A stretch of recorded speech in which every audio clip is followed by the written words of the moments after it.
ಬರ್ತೀನಿ ಸರ್. ಇದಕ್ಕಿಂತ ಮುಂಚೆ ನಾನು ಇವತ್ತು ಸಾಧ್ಯ ಆದರೆ ಮಧ್ಯದಲ್ಲಿ ಒಂದೊಂದು ಪಬ್ಲಿಕ್ ಕಾಲ್ನು ತಗೊಳ್ಳೋಣ ಅಂತ ಡಿಸೈಡ್ ಮಾಡಿದ್ದೀವಿ. ಈ ರ್ಯಾಪಿಡೋ, ಓಲಾ, ಊಬರ್ ಬೈಕ್ ಟ್ಯಾಕ್ಸಿಗಳು ಸೇವೆ ಏನು ಸಿಗ್ತಾ ಇದೆ, ಇದು ಬಂದ್ ಆಗಬೇಕಾ, ಬ್ಯಾನ್ ಆಗಬೇಕಾ ಅಥವಾ ಬೇಡವಾ ಅನ್ನೋದ್ರ ಬಗ್ಗೆ ನಿಮ್ಮ ಅಭಿಪ್ರಾಯ ಕೂಡ ತುಂಬಾ ಇಂಪಾರ್ಟೆಂಟ್ ಆಗುತ್ತೆ. ಬಂದಿರೋ ಎಲ್ಲಾ ಕಾಲ್ನು ರಿಸೀವ್ ಮಾಡ್ಲಿಕ್ಕೆ ಆಗಲ್ಲ, ಬಟ್ ಮಧ್ಯದಲ್ಲಿ ಒಂದೊಂದು ಕಾಲ್ನ ತೆಗೆದು ಗೆಸ್ಟ್ಗಳ ಗಮನಕ್ಕಂತೂ ಹಾಕ್ತೀನಿ ನಾನು. ಓಕೆ, ಮಾಲ್ಗತಿ ಸರ್ ಈಗ ತಾನೇ ನಿವೃತ್ತ ಹಿರಿಯ ಪೊಲೀಸ್ ಅಧಿಕಾರಿ ಕೂಡ ಜಾಯ್ನ್ ಆಗಿದ್ದಾರೆ. ಸರ್ ನಮಸ್ಕಾರ, ಕಾರ್ಯಕ್ರಮಕ್ಕೆ ಸ್ವಾಗತ. ಸರ್, ನಾನು ಈ 1988 ಈ ಮೋಟಾರ್ ವಾಹನ ಕಾಯ್ದೆ ಕೂಡ ಓದ್ತಾ ಇದ್ದೆ. ಹೌದು, ಬಿಳಿ ಬೋರ್ಡ್ ಅಥವಾ ವೈಟ್ ಬೋರ್ಡ್ನ ಇಟ್ಕೊಂಡು ನಾನು ಅದರಲ್ಲಿ ಬಾಡಿಗೆ ಹೊಡೆಯೋಂಗಿಲ್ಲ, ಕಮರ್ಷಿಯಲ್ಗೆ ಬಳಸೋ ಹಂಗಿಲ್ಲ ಅಂತ. ಬಟ್ ಈ ರ್ಯಾಪಿಡೋ ಅಥವಾ ಇನ್ನೇನು ಓಲಾ ಅಂತೆಲ್ಲ ನೋಡ್ತಾ ಇದ್ದೀವಿ, ಬೈಕ್ ಟ್ಯಾಕ್ಸಿಗಳು ಇತ್ತೀಚೆಗೆ 9 ತಿಂಗಳು 10 ತಿಂಗಳು ಹಿಂದೆ ಬಂದಿರೋದಲ್ಲ, 6-7 ವರ್ಷದಿಂದಲೂ ಇದ್ದಾವೆ. ಇಲ್ಲಿ ತನಕ ಯಾಕೆ ಸೈಲೆಂಟ್ ಆಗಿದ್ರು? ಯಾರನ್ನ ಪ್ರಶ್ನೆ ಮಾಡಬೇಕು? ಆ್ಯಪ್ ಅವ್ರನ್ನ, RTOದವ್ರನ್ನ? ಇಲ್ಲ, ಗೌರ್ಮೆಂಟು ಅದು ರಾಮಲಿಂಗಾರೆಡ್ಡಿ ಅವರು ಇದ್ದಾಗ ಒಂದು ಆರ್ಡರ್ ಮಾಡಿದ್ರು ಬೇಡ ಅಂತ. ಇದು ಇದರಿಂದ ಯಾರು ಮಹಿಳೆಯರಿಗೆ ಸೇಫ್ಟಿ ಇಲ್ಲ, ಮತ್ತೆ ಇವರು ವೈಟ್ ಬೋರ್ಡ್ ಹಾಕೊಂಡು ಟ್ರಾವೆಲಿಂಗ್ ಮಾಡ್ತಾರೆ, ಅದರಿಂದ ಟ್ಯಾಕ್ಸ್ ಬರೋದಿಲ್ಲ ಗೌರ್ಮೆಂಟಿಗೆ, ಅದು ಬೇಡ ಅಂತಂದ್ರು. ಬಟ್ ನನ್ನ ಲೆಕ್ಕದಲ್ಲಿ ಅವರು ಕಾನೂನು ಪ್ರಕಾರ ಹೇಳಿದ್ ನಿಜ. ಬಟ್ ಇದು ಇವೆಲ್ಲ ಬೈಕ್ ನಡೆಸೋರು ಯಾರು? ಈ ಬೈಕ್ ನಡೆಸೋರೆಲ್ಲ 80% ಅಲ್ಲೇ ವಿದ್ಯಾರ್ಥಿಗಳಿದ್ದಾರೆ. ಅವರು ತಮ್ಮ ಶಾಲೆ ಕಲೀಲಿಕ್ಕೆ ಬಂದವರು, ಬೇರೆ ಊರಿಂದ ಬಂದವರು, ತಮ್ಮ ಜೀವನ ಹೊಟ್ಟೆಪಾಡಿಗಾಗಿ ಅದನ್ನ ಬೈಕ್ ನಡೆಸ್ತಾರೆ.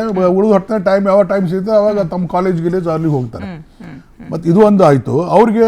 ಮತ್ತು ಅದು ಅವಶ್ಯಕತೆ ಇದೆ, ಬಡ ಮಕ್ಕಳಿಗೆ ಅದು ಮಾಡೋದು ಅವಶ್ಯಕತೆ ಇದೆ. ಜೊತೆಗೆ ಈ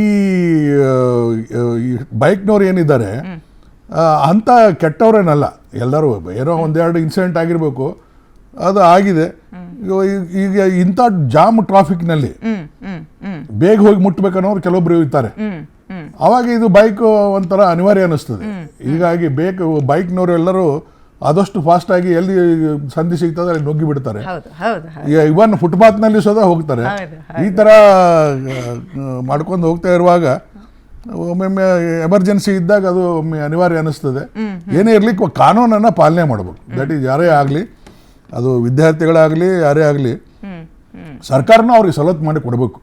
ಅವ್ರ ಮಿನಿಮಮ್ ಟ್ಯಾಕ್ಸ್ ಹಾಕಲಿ ಅವ್ರಿಗೆ. ಒಮ್ಮೆಲೆ ನೀವು ಮಾಡೋದೇ ಬೇಡ ಅಂತ ಅನ್ನೋದು ತಪ್ಪು. ಸುಪ್ರೀಂ ಕೋರ್ಟ್ನಲ್ಲಿ ಆರ್ಡರ್ ಆಗಿದೆ ಹಿಂದೊಂದು. ಅವರೆಲ್ಲ ಯಂಗ್ಸ್ಟರ್ಸ್ ಇದ್ದಾರೆ, ಸ್ಟೂಡೆಂಟ್ಸ್ ಇದ್ದಾರೆ, ಮ್ಯಾಕ್ಸಿಮಮ್ ಅವ್ರಿಗೆ ಅಲೋ ಮಾಡ್ಬೇಕಂತ ಹಿಂದೊಂದು ಆರ್ಡರ್ ಆಗಿದೆ. ಮಾನವೀಯತೆ ದೃಷ್ಟಿಯಿಂದ ಕನ್ಸಿಡರ್ ಮಾಡ್ರಿ, ಗೌರ್ಮೆಂಟ್ಗಳಿಗೆ ಆಯಾ ರಾಜ್ಯಗಳಿಗೆ ಕನ್ಸಿಡರ್ ಮಾಡಿ ಅಂತ ಆರ್ಡರ್ ಮಾಡಿದ್ದಾರೆ. ಬಟ್ ಆಯಾ ರಾಜ್ಯವರು ಕಾನೂನು ಮಾಡಬೇಕು, ಮಾಡಿ ಅವರಿಗೆ ಮಿನಿಮಮ್ ಟ್ಯಾಕ್ಸ್ ಹಾಕಿ. ಡೆಲ್ಲಿಯಲ್ಲಿ ಈ ಇವಿ ವೆಹಿಕಲ್ ಗಳಿಗೆ ಅವಕಾಶ ಮಾಡಿಕೊಟ್ಟಿದ್ದಾರೆ. ನಮ್ಮಲ್ಲಿ ಯಾಕಾಗಲ್ಲ ಅಂತ ಪ್ರಶ್ನೆ ಬರುತ್ತೆ. ಇರೋರು ಎಲ್ರಿಗೂ ಕೊಡಿ ಅಂತಲ್ಲ, ಇದ್ದಿದ್ರಲ್ಲಿ ಸ್ವಲ್ಪ ಬದಲಾವಣೆ ಮಾಡ್ಕೊಳ್ಳಿ. ಅವಶ್ಯ ಇದೆ, 2 ವೀಲರ್ ಅವಶ್ಯ ಇದೆ. ತಮಿಳ್ನಾಡಲ್ಲಿ ಏನಿದೆ, ಡೆಲ್ಲಿಲಿ ಏನಿದೆ, ಇದನ್ನ ನಾನು ಎಕ್ಸ್ಪ್ಲೇನ್ ಮಾಡ್ತಾ ಹೋಗ್ತೀನಿ. ಸರ್ ಹತ್ರನೂ ಕೂಡ ಮಾಹಿತಿಯನ್ನು ತೆಗೆಸ್ತೀನಿ.